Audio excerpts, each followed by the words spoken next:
नमस्कार, अभिजित भारत मधून मी रोशनी लोखंडे आणि आपण बघत आहात ARIPL प्रस्तुत न्यूज वाइब्स। नागपूरकरांसाठी दिलासादायक बातमी आहे। मे 2025 पासून सुरू असलेल्या मानकापूर उड्डाणपुलाच्या दुरुस्तीची कामे अखेर पूर्ण झाली असून या पुलाचा दुसरा भाग वाहतुकीसाठी खुला करण्यात आला आहे। नवरात्र उत्सव तसेच अलीकडील अपघातांच्या पार्श्वभूमीवर नागरिकांची मागणी लक्षात घेऊन प्रशासनाने हा निर्णय घेतला आहे। पुणे शहर पुन्हा एकदा गोळीबाराच्या घटनेने हादरले आहे। कोथरूड परिसरात मध्यरात्री निलेश घायवड याच्या टोळीतील 5 जणांनी अंधाधुंद फायरिंग केली। या हल्ल्यात एक व्यक्ती गंभीर जखमी झाला आहे। घटनेची माहिती मिळताच पोलिसांनी तातडीने घटनास्थळी धाव घेत तपास सुरू केला आहे।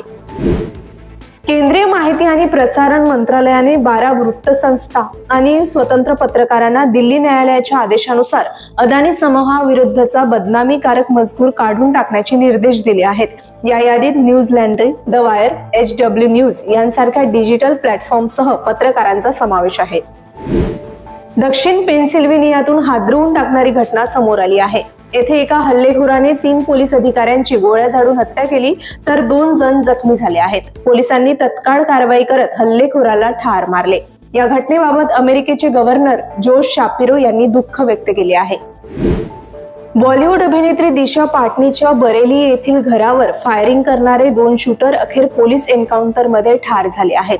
उत्तर प्रदेश STFने बुधवारी गाझियाबाद मधील ट्रॉनिका सिटी परिसरात कारवाई करत या दोन्ही आरोपींना कंठस्नान घातले। या दोन्ही शूटरांनी काही दिवसांपूर्वी दिशा पाटनीच्या घरावर धडक मारत गोळीबार केला होता, ज्यामुळे परिसरात खळबळ उडाली होती।